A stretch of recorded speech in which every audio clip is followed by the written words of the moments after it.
नमस्कार। दौलत खान का निमंत्रण पाकर बाबर ने 1524 ईस्वी में कंधार के मार्ग से भारत में प्रवेश किया। लाहौर के नज़दीक दिल्ली की सेना ने उसे रोकने का असफल प्रयत्न किया और लाहौर पर देखते ही देखते बाबर का कब्जा हो गया। अनेक कस्बे जलाकर लूट लिए गए। इसी दौरान दौलत खान और इब्राहिम लोदी का एक चाचा आलम खान भी उसके साथ आ मिले और आसानी से पंजाब के एक बड़े भूभाग पर बाबर का कब्जा हो गया। ये जो दो लोग उसके साथ आकर मिले थे, ये दोनों पंजाब के स्वतंत्र शासक बनना चाहते थे, किंतु बाबर ने जालंधर दौलत खान को, उसके बेटे दिलावर खान को सुल्तानपुर और इब्राहिम के चाचा आलम खान को दीपालपुर भर दिया। महत्वाकांक्षी दौलत खान मन ही मन उड़ गया। तभी एक बार फिर काबुल में विद्रोह की आग भड़क उठी और बाबर को वापस जाना पड़ा।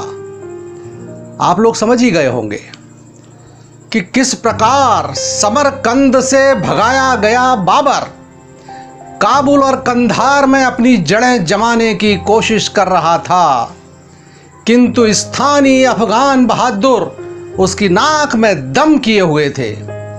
उधर जैसे ही बाबर काबुल वापस लौटा, दौलत खान ने समूचे पंजाब को अपने अधिकार में लेने का प्रयत्न शुरू कर दिया।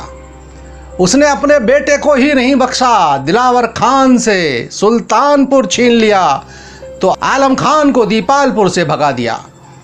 आलम खान ने काबुल पहुंचकर उसकी सब करतूतें बाबर को बताईं। बाबर को गुस्सा तो बहुत आया, लेकिन स्थानीय विद्रोह को दबाने के चक्कर में तुरंत चल भी नहीं पाया। 2 वर्ष बीत गए। 1526 में जब उसे समझ में आ गया कि इस उजाड़ अफगानिस्तान के बासिंदों से पार पाना कठिन है, तो उसने सेना सजाई और शस्य श्यामला षड ऋतु वाली भारत भूमि जग कल्याणी को ही अपना नया ठिकाना बनाना तय किया। भारत आया तो सबसे पहले दौलत खान को पंजाब में ठिकाने लगाया और उसके बाद 21 अप्रैल 1526 को पानीपत के मैदान में हुई लड़ाई में दिल्ली के सुल्तान इब्राहिम लोदी से उसका मुकाबला हुआ। जैसा कि हम ग्वालियर के महान शासक मान सिंह तोमर वाली श्रृंखला में उल्लेख कर चुके हैं कि उनके बाद सत्तासीन हुए उनके पुत्र विक्रमादित्य भी पानीपत की इस लड़ाई में इब्राहिम के साथ थे। स्पष्ट ही उस समय के हिंदू शासक भी बाबर के विरुद्ध खड़े हुए। जो भी हो, किंतु उस युद्ध में इब्राहिम लोदी मारा गया और दिल्ली पर बाबर का कब्जा हुआ।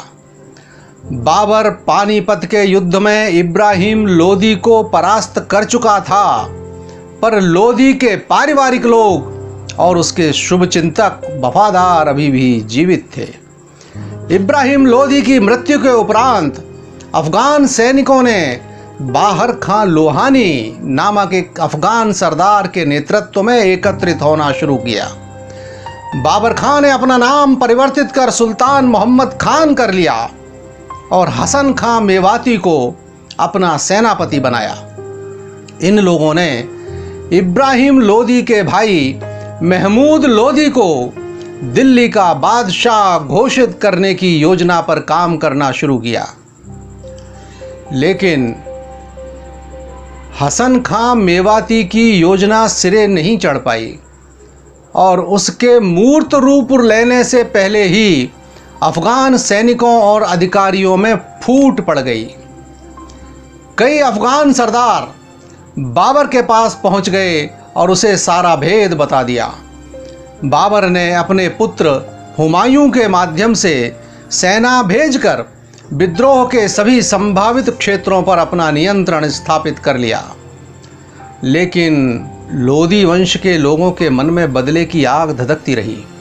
हसन खां मेवाती को यह भली भांति ज्ञात था कि भारत में महाराणा संग्राम सिंह ही एक ऐसे महायोद्धा हैं जो बाबर को पराजित करने का माद्दा रखते हैं। इसलिए मेवाती और महमूद खां लोदी महाराणा से मिलने जा पहुंचे। राणा सांगा, हसन खां व लोदी ने मिलकर गहन मंत्रणा की। स्पष्ट ही हसन खां और लोदी दोनों मुस्लिम योद्धा किसी भी प्रकार से बाबर मुक्त हिंदुस्तान चाहते थे। संग्राम सिंह उपाख्य राणा सांगा को अवसर उपयुक्त लगा। भारत भूमि को यवन शासन से मुक्त करने का उनका सपना साकार होता प्रतीत हुआ और मुगलों को दिल्ली से निकालकर दिल्ली पर भी केसरिया लहराने के लिए उन्होंने देश के अनेक हिंदू राजाओं को निमंत्रण भेजा। सबको संगठित करने का महान कार्य संपादित किया। बाबर को परास्त करने के लिए सांगा ने भारतीय सैनिकों तथा सरदारों को अपने साथ एकत्रित किया। राजस्थान के अनेकों शक्तिशाली शासकों, सामंतों और सरदारों ने राणा सांगा का नेतृत्व स्वीकार कर अपना सैन्य सहयोग राणा को दिया। बड़े सौभाग्य से ऐसे क्षण आए थे जब हम पर लगने वाले पारस्परिक फूट के आरोपों को सिरे से ही नकारा जा सकता था।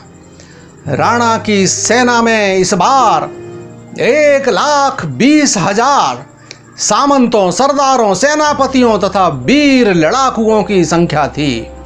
इसके अतिरिक्त युद्ध में 500 लड़ाकू खूंखार हाथी भी थे। इस प्रकार सैनिक सवारों, सरदारों, सामंतों और उन शक्तिशाली राजपूतों को लेकर राणा सांगा युद्ध के लिए रवाना हुए। डूंगरपुर, सालुंब, सोनगढ़ा, मेवाड़, मारवाड़, आमेर, ग्वालियर, अजमेर, चंदेरी तथा दूसरे राज्यों के अनेक बहादुर राजा इस विशाल सेना का नेतृत्व कर रहे थे। स्वतंत्रता की धुंध भी चारों ओर बज रही थी। जोश से भरे हुए हर सैनिक के मन में एक ही भाव था। क्या कभी किसने सुना है सूर्य छिपता तिमिर भय से? क्या कभी सरिता रुकी है बांध से, वन पर्वतों से? हम न रुकने को चले हैं। सूर्य के यदि पुत्र हैं तो हम न हटने को चले हैं। सरित की यदि प्रेरणा तो चरण अंगद ने रखा है। आओ से कोई हटाए, दहकता ज्वालामुखी है। आओ से कोई बुझाए। उस समय तक धौलपुर, बियाना और ग्वालियर के किलों पर बाबर का कब्जा हो चुका था। राणा द्वारा संगठित की गई विशाल सेना ने बियाना पर आक्रमण किया और इसके बाद क्या हुआ उसे देखने के लिए जुड़े रहें आपके अपने चैनल क्रांति दूत से। नमस्कार।